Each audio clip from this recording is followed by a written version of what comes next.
카카오라는 회사에 대해서는 여러 차례 다룬 적이 있습니다. 특히 중복 상장 문제 때문에 이제 카카오 주식을 몽땅 정리한 적도 있고요. 오늘은 카카오의 얼굴인 김범수 의장이란 인물에 대한 이야기입니다. 여기는 지난 몇 년간 악재가 끊이지 않고 나왔는데 여전히 악재가 계속되고 있습니다. 가장 최근의 악재는 이제 SM엔터를 인수하는 과정에서 시세 조작 사건이죠. 창업주 김범수 의장에 대한 압수수색이 진행 중이고요. 국정감사, 압수수색, 탈세, 페이퍼 컴퍼니. 정말 카카오는 미스테리 그 자체가 아닌가. 이번 사건으로 이제 과태료를 물 수도 있고 행정 제재를 받게 될 가능성도 있다라고 합니다. 근데 윤리 문제랑은 별개로 카카오의 사업 실적도 점점 나빠지고 있는 게 또 큰 문제입니다. 지난 1분기 실적이 전년 대비 반토막이 넘게 하락을 했고요. 주가도 당연히 2년 내내 떨어진 중이고요. 그 떨어지는 2년 중에 뭐 그렇다 할 만한 반등도 없었습니다. 카카오 사업이나 주가 이야기보다는 오늘은 그래도 김범수라는 인물에 대한 이야기입니다. 이제 오너 리스크죠.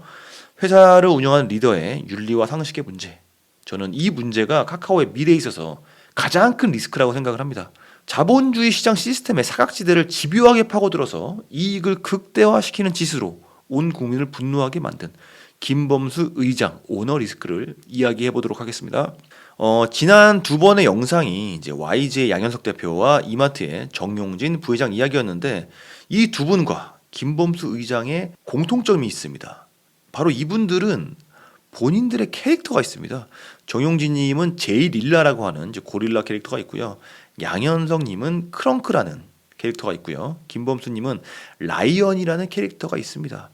근데 제가 봤을 때는 김범수님의 라이언 캐릭터가 가장 닮은 것 같습니다. 이 코수염까지.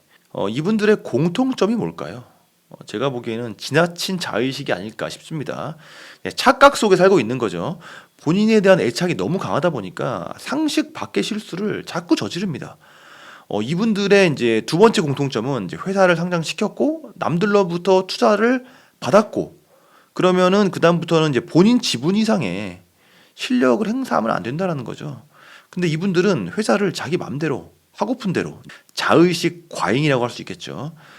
그리고 이 과정에서 나오는 무리수들 이런 게 이제 문제가 되고 있다라는 거죠. 이제 이런 공통점이 있는 것 같아요. 근데 김범수 의장 같은 경우는 이제 세상 선한 얼굴이랑 이제 잦은 기부 활동으로 이미지 메이킹을 열심히 하고 있습니다. 근데 그렇게 하면 사람들이 모를 거라고 생각하는 것 같아요.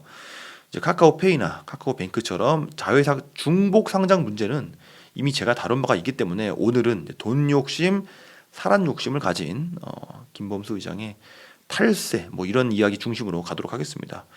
왜냐하면 돈 욕심, 사람 욕심이 결국은 모든 악행의 시작이잖아요.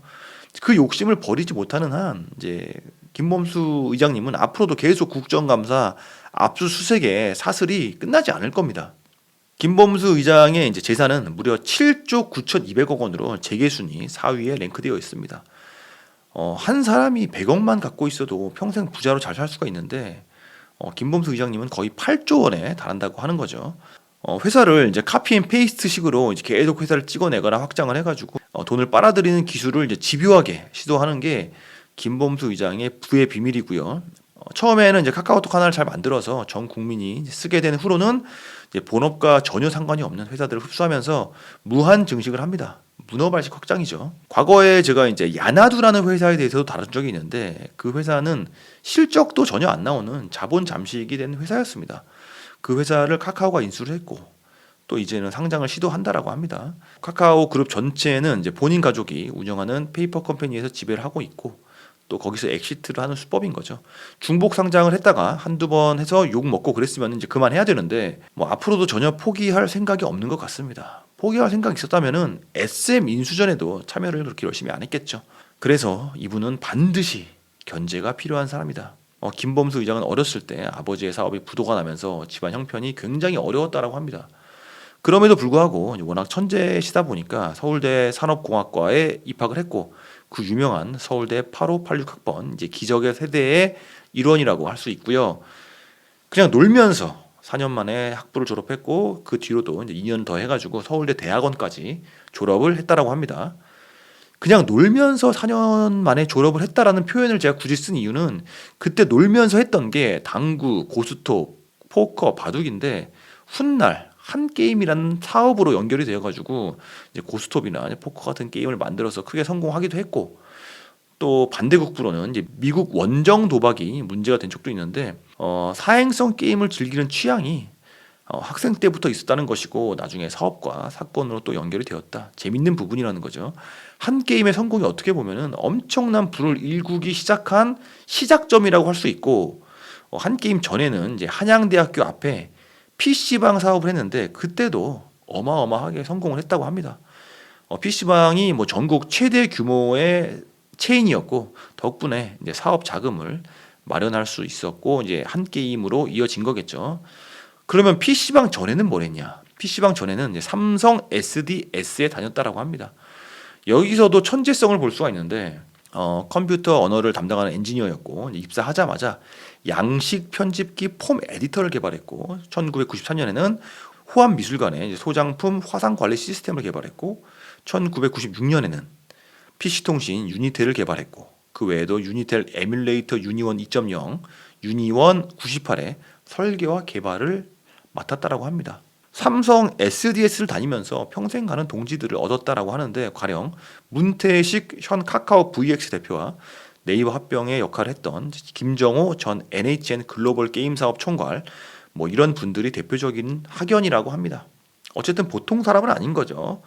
뭐 서울 공대에 들어간 것도 대단한데 뭐 대학원까지 갔고 또 삼성 SDS에서 활약도 대단했고 전국 최대 규모 PC방 창업으로 돈을 벌었고 한 게임으로 굉장히 크게 성공을 했고 그 뒤에는 한 게임과 네이버가 합병이 되면서 NHN의 대표였기도 했고 그 이후로는 이제 NHN을 나와서 우리가 잘 아는 카카오톡을 성공시키게 된 겁니다. 카카오는 여러 계열사를 흡수하면서 이제 9년 만에 대기업이 되었다라는 게 김범수 의장의 사업 성공 스토리라고 할 수 있겠습니다. 이 다음부터는 논란이 이어집니다. 첫 번째가 바로 K큐브 홀딩스 논란입니다. 카카오의 자회사가 참 많죠. 근데 카카오 그룹을 지배하는 모회사가 있는데 바로 비상장 회사이자 김범수 지분 100%의 K큐브 홀딩스입니다. 아니, 자회사는 그렇게 상장을 하려고 난리를 치면서 본인 지분 100%의 K큐브 홀딩스는 이제 비상장 회사고요. 뭐 재벌식 승계 방식이라고 할 수 있는 지배 회사라고 보면 되겠습니다. 이 회사의 문제가 얼마나 심각하냐면은 이미 공정거래위원회에서 지정자료 신고 누락, 허위 신고 등으로 2번이나 공정위 조사를 받았고요. 공정위에서 계열사 신고 누락 조사하는 과정에서 경영권 승계 준비 의혹이 제기되었고 이 사건으로 인해서 2021년 9월에 K큐브 홀딩스를 퇴사했다라고 합니다. 그냥 일방적으로 공정위에서 공격만 당한 게 아니라 김범수 의장이 열심히 맞대응했음에도 방어가 되지 않았다는 거죠. 의혹에 대한 클리어한 해명을 하지 못한 겁니다. K큐브 홀딩스의 직원 수는 5명이고요. 아들과 딸 그리고 대표이사는 친동생이었다라고 합니다. 김범수 부부는 기타 상무였고 이 회사가 쓴 돈은 번 돈의 6배였다라고 합니다. 연 매출 4억 원, 직원급여 14억 원, 쓴 돈 24억 원, 카카오 배당 수익금만 40억 원. 그러나 결손 기업이란 이유로 법인세는 한 푼도 안 내고 결국은 페이퍼 컴퍼니라는 거죠. 근데 이미 20대인 두 자녀에게 500억 원이 넘는 카카오 주식을 증여한 바가 있습니다. 과거에 이제 김범수 의장이 했던 말이 떠오르는데 2017년 바이오그래피 매거진 김범수 편에서 이런 말을 했습니다. 이제 제 주변을 봐도 벤처 기업을 자식에게 물려주려고 생각하는 사람이 없다. 2세와 3세라는 말은 벤처 업계에서는 유효하지 않을 것이라는 말을 했대요. 저런 행동을 해놓고 이런 말을 한 사람이 이제 페이퍼 컴퍼니를 만들어서 자식들에게 적은 금액으로 지분 확보해주고 훗날 엄청난 상속세 없이 카카오를 물려주려고 시도를 했다라는 게 황당한 거죠.